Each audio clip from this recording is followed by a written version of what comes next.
let's discuss about new topic, catalysis.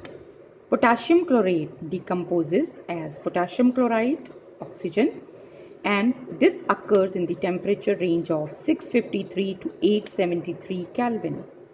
But when we add a little of manganese dioxide, the same reaction occurs at a lower temperature range, that is 473 to 633 Kelvin, and also the rate of the reaction is increased. This manganese dioxide, it remains unchanged with respect to its mass as well as composition.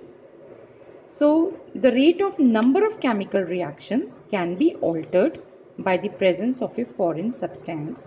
This foreign substance was given the name catalyst by Berzelius. Let's see.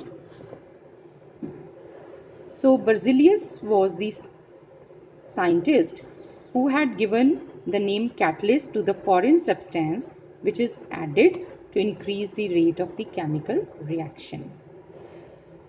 Let's see the definition. Substances which accelerate the rate of chemical reaction and themselves remain chemically and quantitatively unchanged after reaction are known as catalyst, and the phenomenon is known as catalysis. Promoters and poisons.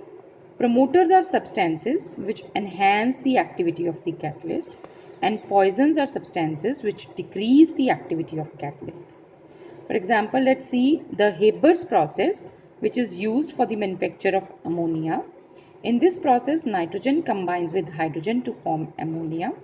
Iron is the catalyst and molybdenum is the promoter. Catalysis can be broadly divided into two groups: homogeneous catalysis and heterogeneous catalysis. What is homogeneous catalysis? When the reactant, product and the catalyst all are in the same phase, that is either all are liquid or all are gases, then the process is said to be homogeneous catalysis. Let's see certain examples. For example, sulfur dioxide combines with oxygen to form sulfur trioxide in the presence of nitric oxide. This step is an important step in the lead chamber process for the manufacture of sulfuric acid. Here all reactants and products and the catalyst all are in the same phase, that is all are gases.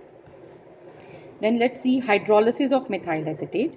When methyl acetate gets hydrolyzed, it forms acetic acid and methanol. This reaction occurs in the presence of hydrogen ion, and we see that all are in the same phase. So we again call this such catalysis as a homogeneous catalysis. Then we come to the hydrolysis of sugar. Now this hydrolysis is catalyzed by hydrogen ions which are furnished from the sulfuric acid. Now we see that the reactants, products and the catalyst, they all are in the same phase. When hydrolysis of sugar occur, then we get glucose and fructose. As all are in the same phase, that is all are in the liquid phase, we call such catalysis as homogeneous catalysis. Then we come to the next catalysis, the heterogeneous catalysis. In this catalysis, the reactant, product and the catalyst are in different phases. For example, let's take this example. Sulfur dioxide combines with oxygen to form sulfur trioxide in the presence of platinum. This step is an important step in the manufacture of sulfuric acid by the contact process. Now platinum has been replaced by vanadium pentoxide in contact process as it reacts with the arsenic impurities. So this again we find here that the reactant, product and the catalyst, they are not in the same phase. So such kind of catalysis is known as heterogeneous catalysis. Then we come to the next example. Nitrogen combines with hydrogen to form ammonia. This is a Haber's process for the manufacture of ammonia. Here the reactant, product and the catalyst, they are not in the same phase. The reactant and product are in the gaseous phase and the catalyst is in the solid phase.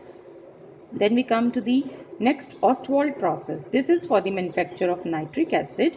In this, ammonia combines with oxygen to form nitric oxide plus water. Here all are in the gaseous phase, but the catalyst is in the solid phase. So again, this is an example of heterogeneous catalysis. Then we come to the last example, hydrogenation of vegetable oils in the presence of finely divided nickel. Here the vegetable oils are in liquid phase, hydrogen is in gas phase, and the ghee which you obtain is in the solid phase, and the catalyst is also in the solid phase. So all are having different phases. This is again an example of heterogeneous catalyst. An important question comes from this topic: what are homogeneous catalysis or what are heterogeneous catalysis, and explain by giving example. So you need to learn 2 to 3 examples of each. Let's discuss about the adsorption theory of heterogeneous catalysis. The modern adsorption theory is a combination of intermediate compound formation theory and the old adsorption theory. To understand the modern adsorption theory, we need to understand first the old adsorption theory and the intermediate compound formation theory. The old adsorption theory states that when the reactants are adsorbed on the surface of the catalyst, there is increase in the concentration of the reactants on the surface. As a result of this, the rate of the reaction increases. Adsorption is an exothermic process, and the heat which is evolved is utilized in enhancing the rate of the reaction. The intermediate complex formation theory. This states that a catalyst participates in a chemical reaction by forming temporary bonds with the reactant, as a result of which an intermediate complex or compound is formed, which has a very short-lived existence and which decompose to give the product and the catalyst back. Now, modern adsorption theory combines the features of the old adsorption theory as well as the intermediate compound formation theory. Let's see the mechanism which is involved in the modern adsorption theory. First is the diffusion of reactants to the surface of the catalyst. The reactants, they diffuse to the surface, and then after diffusion they are adsorbed on the surface of the catalyst. Then after that there is a occurrence of a chemical reaction, as a result of which an intermediate is formed. Now why this happens is that the surface of the catalyst has free valencies which provide the seat for the chemical forces of attraction. When gas comes in contact with such a surface, its molecules, they are held up there because of loose chemical combinations. If different molecules get adsorbed side by side, they react with each other, resulting in the formation of new molecules. So the chemical reaction occurs, resulting in the formation of the intermediate, and the reason for the occurrence is the presence of free valencies on the surface of the catalyst, which offer attraction to the reactant particles. After the intermediate is formed, then what happens is the desorption of the reactant products. So the products are dissolved from the surface of the catalyst so that the surface is available again for more reactions to occur. So what happens that the product molecules, they are evaporated. Then again the last step is the diffusion of the reaction product away from the surface of the catalyst.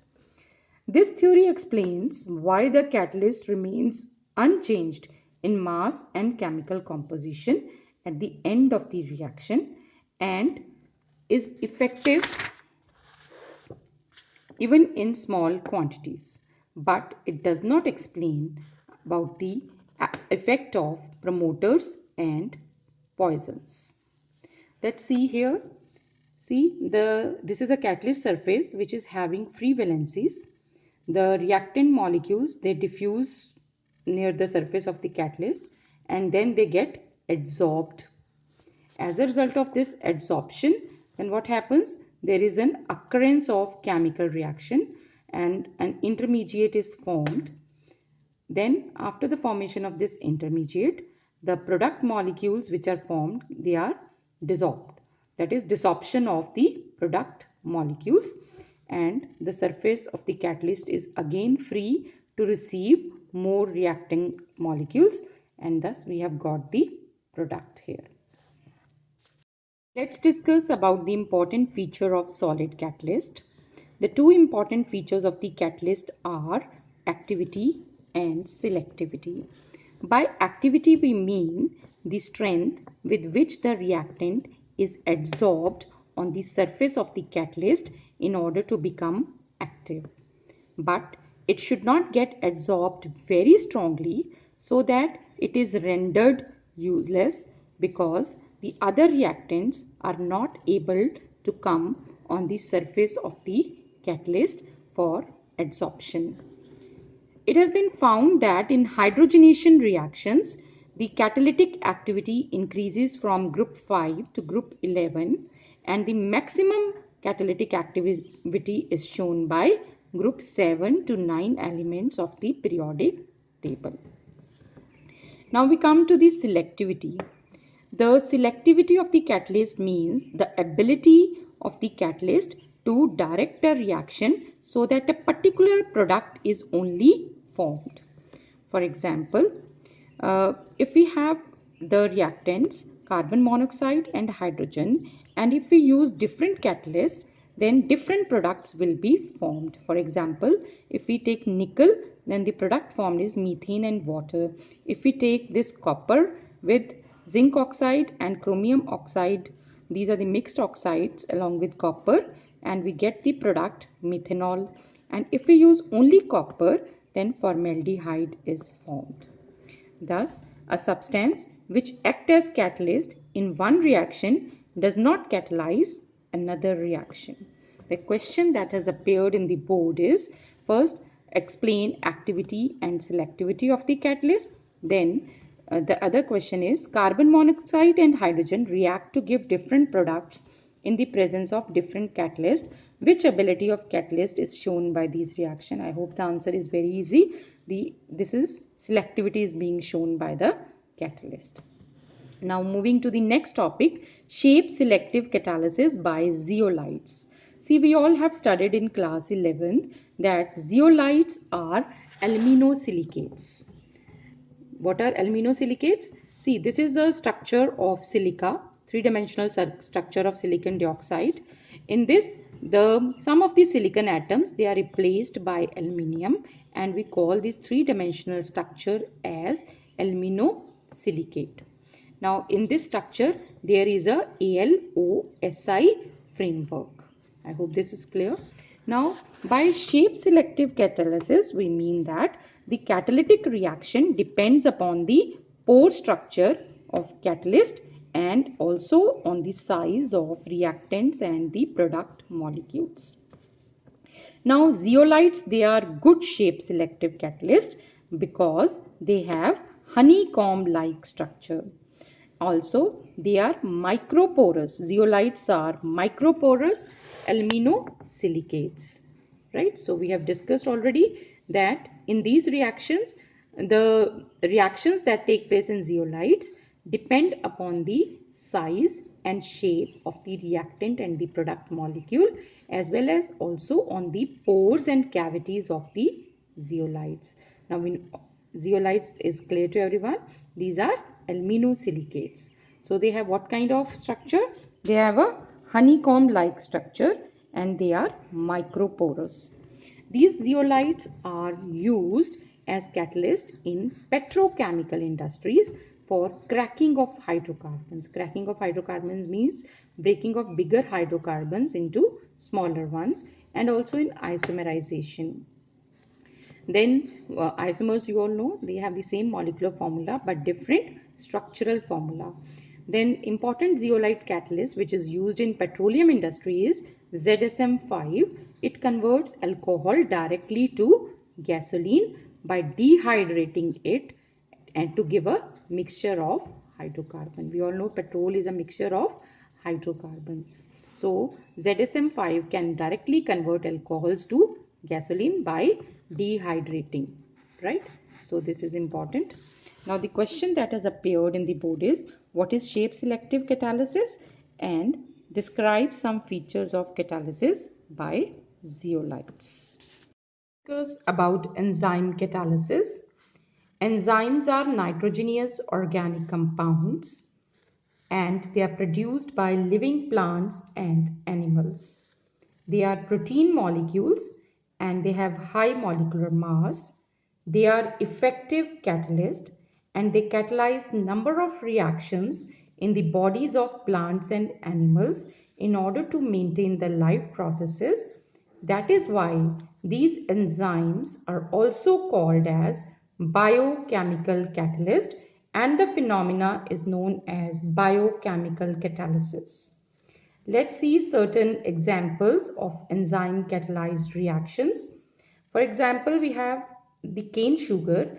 The enzyme invertase converts its cane sugar into glucose and fructose. We'll study in detail about this reaction in the chapter biomolecules. Then glucose gets converted into ethyl alcohol and carbon dioxide in the presence of enzyme zymase. The starch gets converted to maltose in the presence of enzyme diastase. The maltose gets converted to glucose in the presence of enzyme maltase. The urea gets converted into ammonia and carbon dioxide in the presence of the enzyme urease. In stomach, the pepsin converts proteins into amino acids, and in intestine, the enzyme trypsin converts proteins into amino acids by hydrolysis. The milk gets converted to curd because of the enzymatic reaction brought about by lactobacillus enzyme. Let's see the source of these different enzymes. The invertase, zymase and maltase, they have the same source, yeast. The diastase is obtained from malt. The urease is obtained from soya bean, and the enzyme pepsin is present in stomach. Let's see the characteristics of enzyme catalysis. Number one, they are highly efficient. That is, even one molecule of the enzyme can transform 1 million molecules of the reactant per minute. They are highly specific in nature. One catalyst cannot catalyze more than one reaction. Then they are highly active under optimum temperature. The optimum temperature range for enzymatic activity is 298 to 310 Kelvin. Human body temperature is 310 Kelvin. This is best suited for enzyme catalyzed reactions. Then they are highly active under optimum pH. The pH range in which they are active is 5 to 7. Then their activity gets increased in the presence of activators and coenzymes. Let's see what we mean by coenzymes. Coenzymes are the non-protein part. When such coenzymes they associate with the enzyme, then their activity is enhanced. Then we have activators. The activators are generally metal ions such as sodium ion, manganese ion, cobalt ion, and they are weakly bonded to the enzyme molecule, and thus their catalytic activity gets increased. For example, amylase in the presence of sodium ions is catalytically very active. In influence of inhibitors and poisons, then like ordinary catalysts, the enzymes are also poisoned by the presence of certain substances. These poisons interact with the active part of the enzyme and thus reduce or completely destroy the catalytic activity of the enzyme. For example, the drugs, as we have already studied in chapter chemistry in everyday life, the drugs, they are the enzyme inhibitors in the body. Let's see the mechanism of enzyme catalysis. The enzyme has number of cavities on its surface, and these cavities have characteristic shape, and they possess certain groups such as NH2COH, SHOH. These are the active groups which they possess. Now, the reactant having a complementary shape that they fit into the cavities of the enzyme just like a key fits into the lock, and as a result of this fitting, the activated complex is formed, the enzyme substrate complex is formed, which dissociate to give the products. Let's see, this is an enzyme having the active site.